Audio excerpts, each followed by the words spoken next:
დილამშვიდობის მეგობრებო, მოგესალმებით ყველას.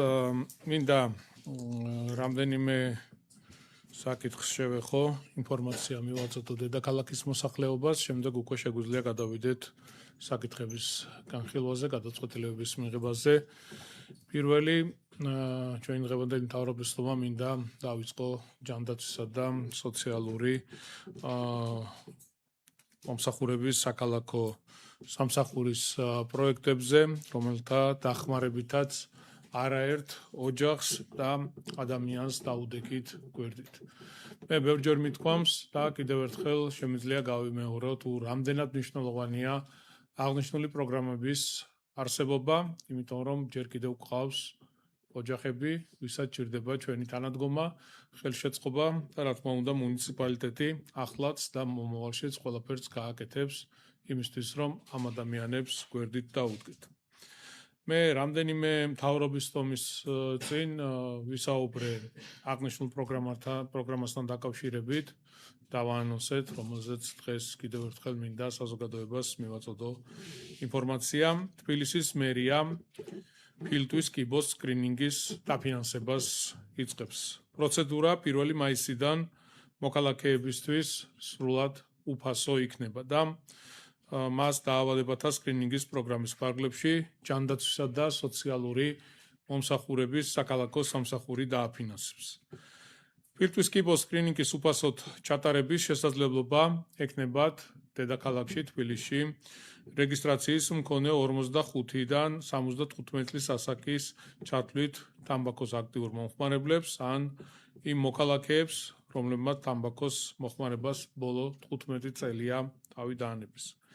სკრინინგის პროგრამის დეტალები, მათ შორის ასაკი, ონკოლოგიისა და რადიოლოგიის პულმონოლოგიის დარგის წამყვან სპეციალისტებთან კონსულტაციებისა და მჭიდრო თანამშრომლობის შედეგად განისაზღვრა. სკრინინგის ფარგლებში ჩატარდება დაბალდოზირებული კომპიუტერული ტომოგრაფიული გამოკვლევა, რომელსაც 2 რადიოლოგი ერთმანეთისგან დამოუკიდებლად წაიკითხავს.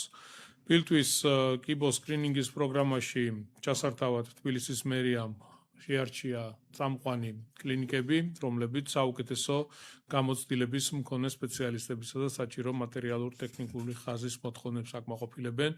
ამ ეტაპზე პროგრამას თბილისის სხვადასხვა გეოგრაფიულ არეალში მდებარე 16 სამედიცინო დაწესებულება მოემსახურება. აღსანიშნავია, რომ ფილტვის კიბო ონკოლოგიური პათოლოგიით გამოწვეული ლეტალობის მხრივ მსოფლიოში სამწუხაროდ პირველ ადგილზეა. სკრინინგი დაავადებების განვითარების მაღალი რისკის მქონე პირებში ადრეულ გამოვლენას უწყობს ხელს. შესაბამისი დარგის სპეციალისტების მონაცემებით ფილტვის კიბოს ადრეულ ეტაპზე გამოვლენა 70%-მდე ზრდის სიცოცხლის გახანგრძლივების მაჩვენებელს.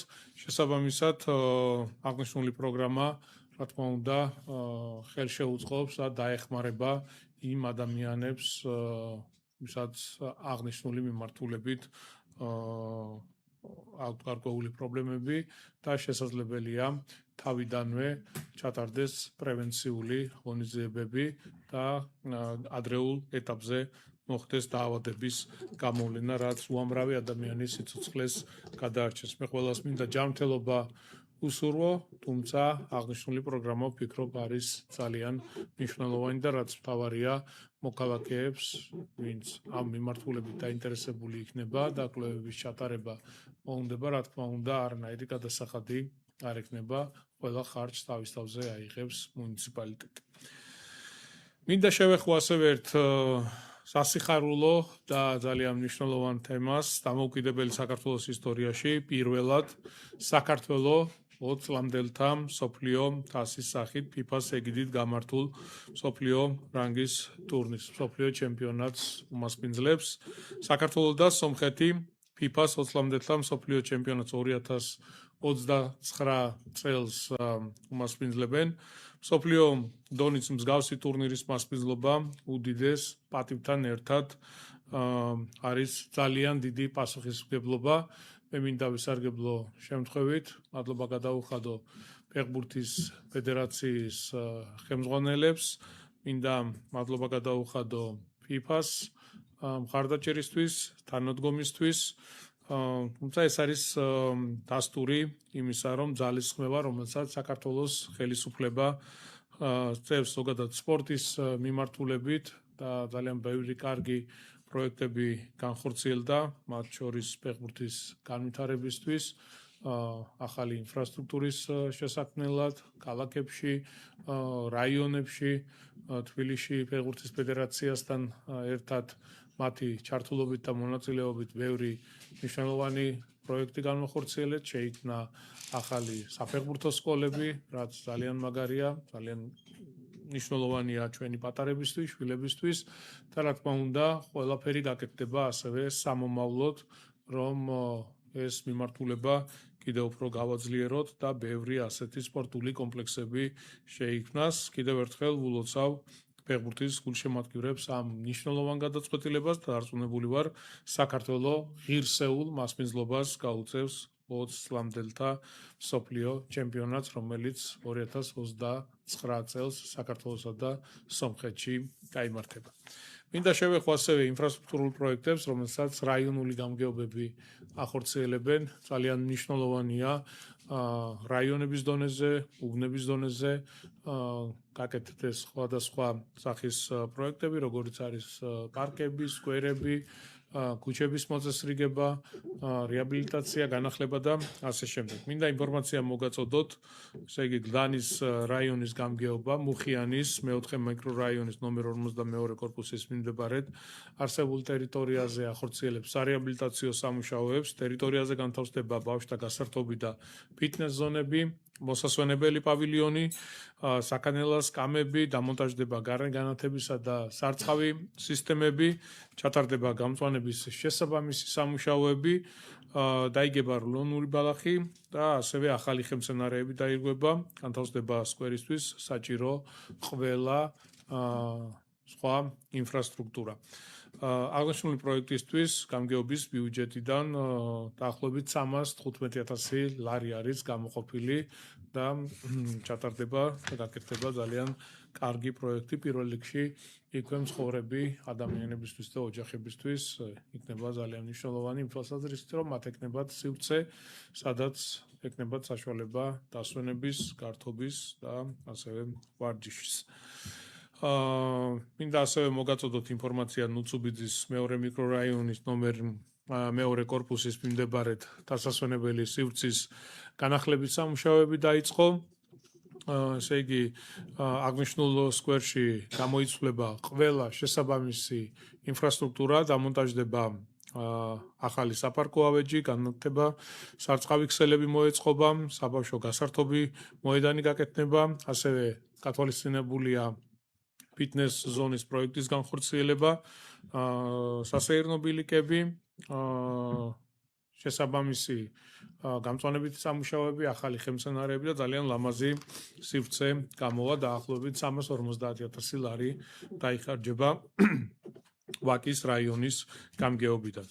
ნაძალადევის რაიონში კიდევ ერთი ქუჩის კაპიტალური რეაბილიტაცია ხორციელდება, კონკრეტულად ეგრეთ წოდებული სამკუთხედი ბაღის მიმდებარედ ანდრია ციკლაურის ქუჩაზე, აქ დაახლოებით 4,000 კვადრატულ მეტრზე არის საუბარი, სანიაღრო ქსელის მოწყობის სამუშაოები მიმდინარეობს. ამ სამუშაოების დასრულების შემდეგ, ესე იგი, უმძიმესი მდგომარეობა იყო აღნიშნულ ქუჩაზე.